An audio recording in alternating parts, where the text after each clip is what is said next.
So recall that in the last lecture, we defined topology, the product topology on a Cartesian product of two topological spaces on X cross Y. So X and Y were topological spaces, and we saw two different formulations of this product topology. One was the basis description. So this was in terms of the basis of on X and Y, and also we saw the sub-basis description, which was about the sub-basis was formed by taking pre-images of the projections onto the first and second coordinates and then forming a sub-basis, and then the basis is given by the arbitrary union of finite intersections of these sub-basis elements. Okay, so now our goal in this lecture is to generalize this idea, generalize this procedure of giving a topology to this cross product to what are called arbitrary Cartesian products. So I will define what I mean by this. So these are Cartesian products of topological spaces X alpha, which is indexed by a family J. Okay, so it's an indexed family of sets, and each X alpha is a topological space with, say, topology tau alpha, and we want to define the Cartesian product, arbitrary Cartesian product over this index set J of all these X alphas first of all, and then define topologies tau alpha, the product topology tau alpha. So whatever this means, we want to topologize this arbitrary Cartesian product formed from these topologies tau alpha. Okay, so first of all, let us see what happens when you have finitely many topological spaces x1, x2 up to xn, and what we can do with that. So the first thing to do is to take, for example, topological spaces x1 tau 1, x2 tau 2, xn tau n. So these are n different topological spaces, and we take the Cartesian product of these spaces is, well, you can already define the Cartesian product for sets. They need not even be topological spaces. So first of all, the Cartesian product as a set, okay, this is just the ordered n tuple. So this is x1, x2 up to xn, such that each xi belongs to xi for all I in 1, 2 up to n. So this is called an n tuple, and so the Cartesian product is the collection of all n tuples, and each of these coordinates or each of these elements in the n tuple are called coordinates. Okay? So these are coordinates of the n tuple. So how do we topologize this? So how to give it a topology, how to topologize this space. Now we can simply follow the procedure for two topological spaces, and we can just repeat it here. So we can define we can define a basis. Let me call B x1 cross xn, which is just the collection of Cartesian products u1, u2 up to un, such that each ui is an open set in xi. So tau I, remember, is the topology on the set xi, and so this is for I in 1, 2 up to n, of course, and so this defines a basis for a topology on the Cartesian product, and this generates the product topology on x1 cross x2 up to xn. Okay, so this is one way to do it. Of course, there is the other way, which is using the sub-basis. So there is also the sub-basis description, and this is just by taking the union I equal to 1 to n of all these inverse images of these ui's, where ui is open in xi, and here pi I is the projection onto the ith coordinate. So you have the Cartesian product, and you have the ith space xi. So of course I ranges from 1 to n again, and so pi I of an n tuple x1, x2 up to xn is simply xi. So it is choosing the ith coordinate, right? So these are the projection maps onto the ith coordinate, and you take open sets in xi and take the pre-images and take the union of all these things, and this gives you the sub-basis. And you can repeat the arguments of the previous lecture to show that in fact the topology generated by S, by this sub-basis S, is the product topology on the Cartesian product xn. So in this case also the basis and sub-basis descriptions agree. Now let us move from finite to countably infinite Cartesian products. Countably infinite Cartesian products, and here we have a family of topological spaces xn tau n indexed by the natural numbers. So that is an countably infinite family of topological spaces, countably infinite family of topological spaces, and we want to define the infinite Cartesian product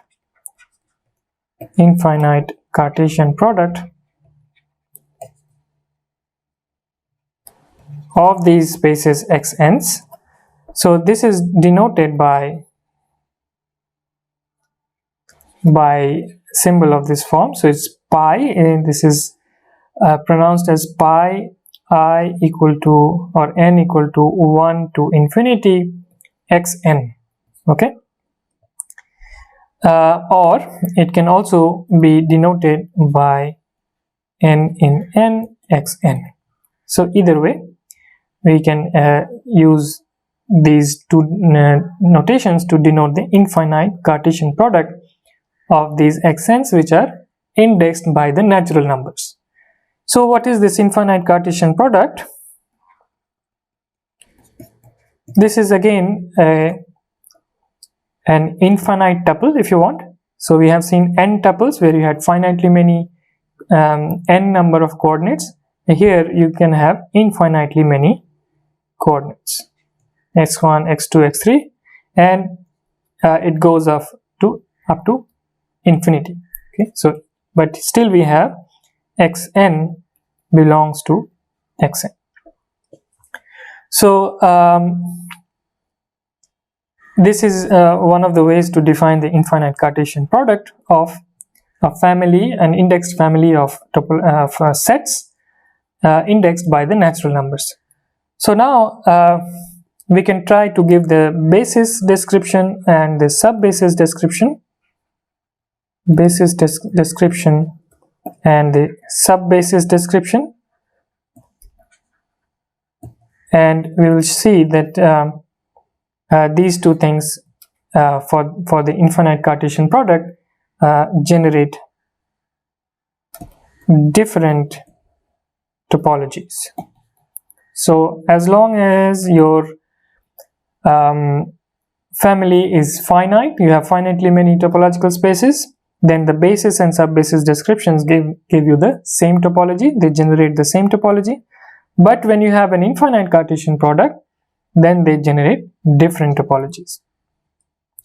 So let's see what we get from the basis description. So B of this infinite Cartesian product, the basis description is just given by, you know,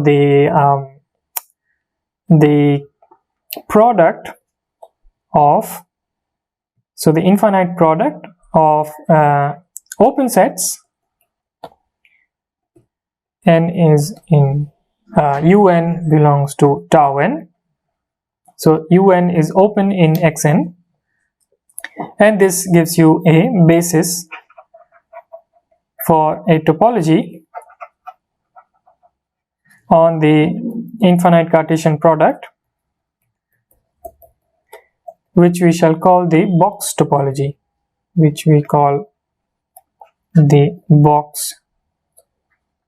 topology, and then you have the sub-basis description, and the sub-basis was given by the union of all the pre-images of open sets at each coordinate using the nth pre-image of the nth coordinate system of the coordinate projection. So this is a sub-basis which generates a topology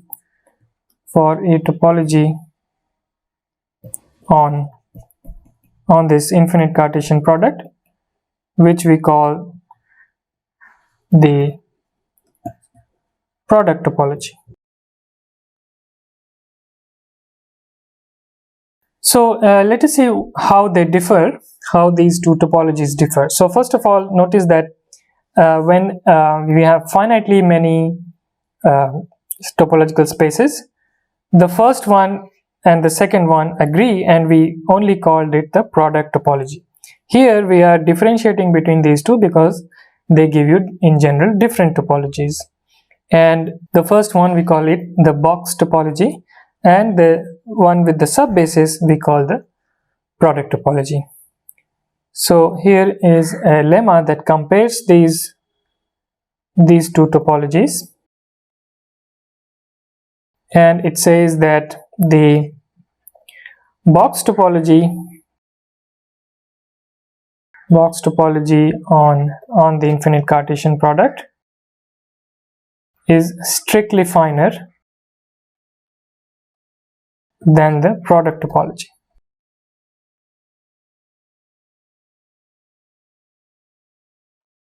On the infinite Cartesian product. So let's try to prove this lemma. So to prove this lemma, we start with some notations. So I denote the box topology by tau with a box sign, and the product topology as tau pi. And we have to show that tau pi is strictly contained inside tau box. right? So the first part is quite easy. So what is the basis sets for tau pi? So any basis element of tau pi is of the form pi I inverse ui, and you take the intersection of finitely many such sets. So I can range from, say, I1 up to, well, let me rewrite it as follows. So pi inverse of I1 ui1 intersection pi I2 inverse ui2 and pi ik inverse uik. So here I1, I2, ik, etc. are just natural numbers, and any basis element is of this form because our sub-basis collection was formed using these pre-images of the coordinate projections. So here, of course, ui I1 uik are open in xi1, xi2 and xik. So now what is this set? So this set is precisely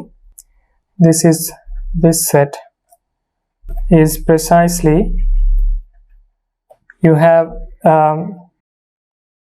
so x1 cross x2, and in the I1th coordinate, so you have ui1, then you have some more xi's, xi1 plus 1, and then you have ui2.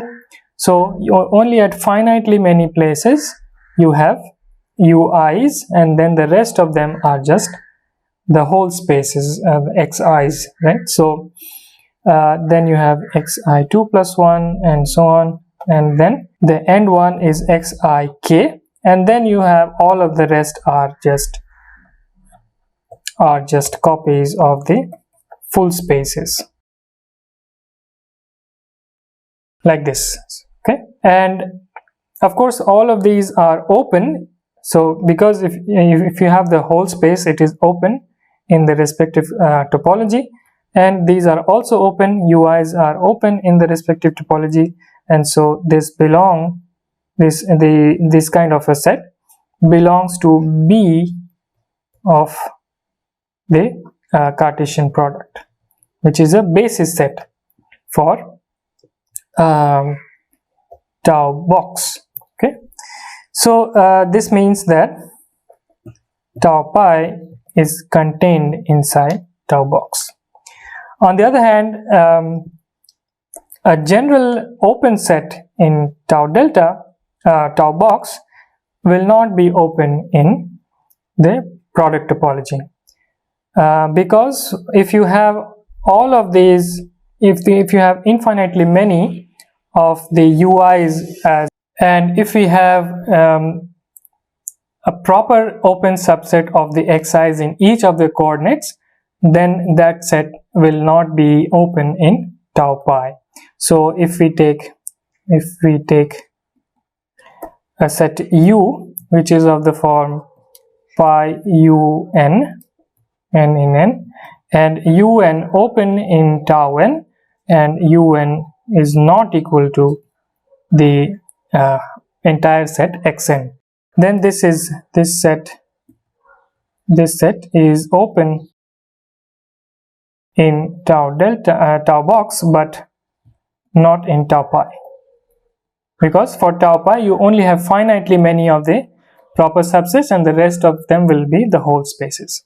So this is open in tau box but not in the product topology. Therefore the product topology is strictly coarser than the box topology, or in other words, the box topology is strictly finer than the product topology.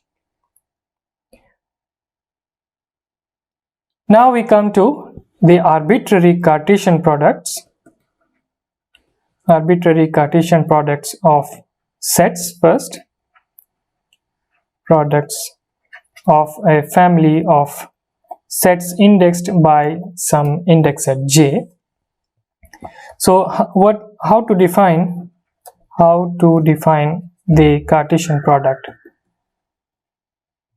of these sets? So for the finite case and for the countably infinite case, which was indexed by the natural numbers, we had the option of so this is for finite or countably infinite case. We had the option of placing each of these coordinates, and we were able to count the coordinates, number of coordinates, and we were able to place them like this. However, if you have an arbitrary index set, we no longer have this option. So this way of defining Cartesian products does not work for arbitrary index sets. Does not work for arbitrary index set J. In particular, if J is an uncountable set, then it does not make sense to write it in this way. So we have to think about a new way of writing the finite and countably infinite Cartesian product, and this is the functional description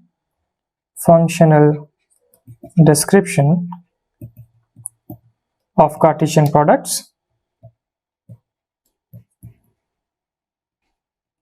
And this is just saying that the finite or infinite Cartesian product can be described as a set of functions. So for example, if you have a finitely many, so say I equal to 1 to n xi, this is nothing but the set of ordered tuples where each of these belong to xi, but you can also view it as a set of functions. This is a function f from the index set. Now so the range of I can be taken as an index set for the domain of this function, and this is a function from this set 1 to up to n to the union of these xi's, I equal to 1 to n, such that, so these are functions such that f of I belongs to x of I for all I in this set.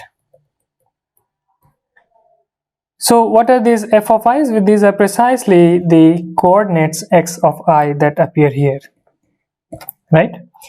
So it's just another way of rewriting the usual n-tuple formulation of Cartesian products in terms of functions. So in this way, any element, any n-tuple like this is nothing but f1, f2, and so on up to fn. Okay, and because we want our fi to belong to xi, this takes care of the condition that each xi will belong to xi. So these two are equivalent descriptions, and the second one in fact generalizes to arbitrary index sets, even though the first one does not generalize to arbitrary index sets. So we will use the second description, the functional description, to define arbitrary Cartesian products. So we define the arbitrary Cartesian product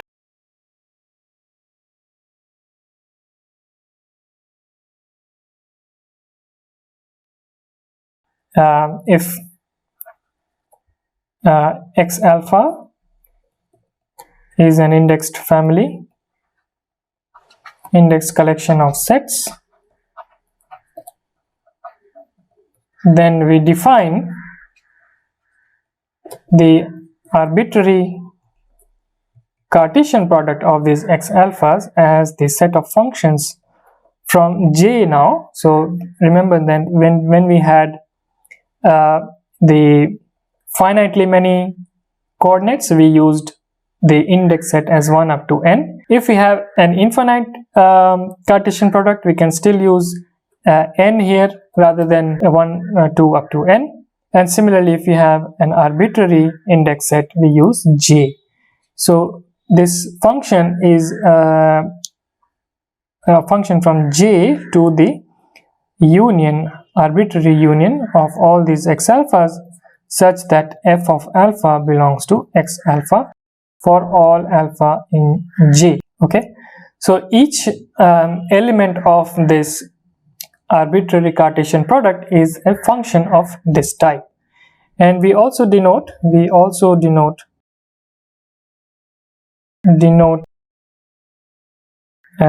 element of this arbitrary Cartesian product as x alpha. So this is called the j tuple description or notation. So it just means that each of these x alphas is precisely this f of alpha in the functional description. In the definition, we use a function, and each of these x alphas are precisely the value of the function at alpha. Okay, so as you change the function, so this is a set of functions. There are many functions from J to the union, and if you change the function, you get different J tuples x alphas. Okay, so we can topologize again this kind of arbitrary Cartesian product using the box and product topologies. So the box topology on the arbitrary Cartesian product is given by the basis. So let me write B box now for the basis, and these are the arbitrary Cartesian product of open sets. Okay, so now we have x alpha tau alpha alpha in J. So as we started off with this indexed collection of topological spaces. So these are an indexed collection of topological spaces, and here we want to take the arbitrary Cartesian product of open sets in these coordinate wise open sets in the topology tau alpha. Okay, so this is a basis for the box topology on the arbitrary Cartesian product. Similarly, the product topology on the arbitrary Cartesian product is generated by the subbasis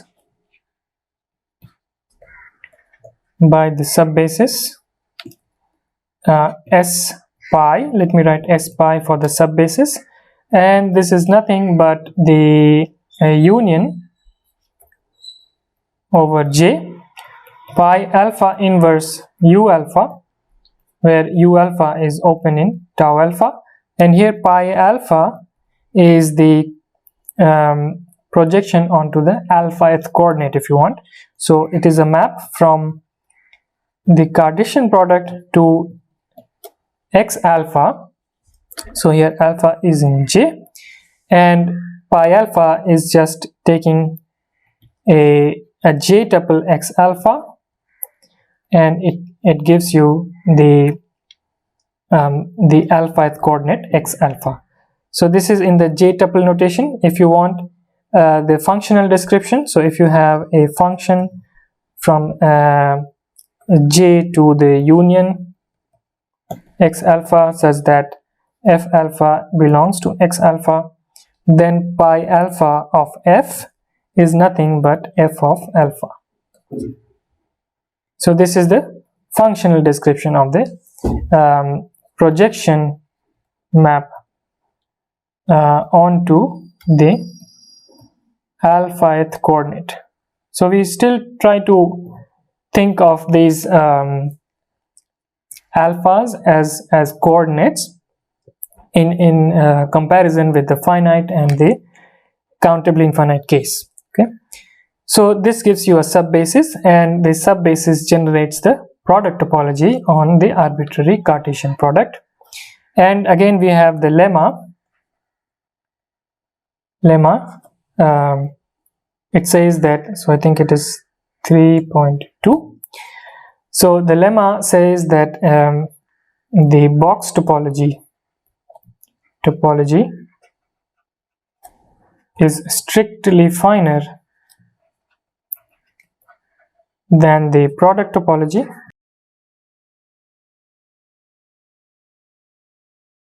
if the index set J is infinite. So of course we have seen that if the index set J is finite, then these two are the same, and already in the countable infinite case they were strictly different. So the box topology was strictly finer than the product topology, and the same holds for arbitrary index sets when J is infinite. So now J can be countably infinite or uncountable, but if it is an infinite set, then these two topologies will differ. So I encourage you to write a proof of this lemma by yourself, and this is left as an exercise. Just by following the proof that I gave for the countable infinite case, you can repeat the proof, being careful about the index set J, because you have an arbitrary index set which is still infinite, so you have to use the fact that it is infinite, and just repeat the proof to give a proof for this lemma.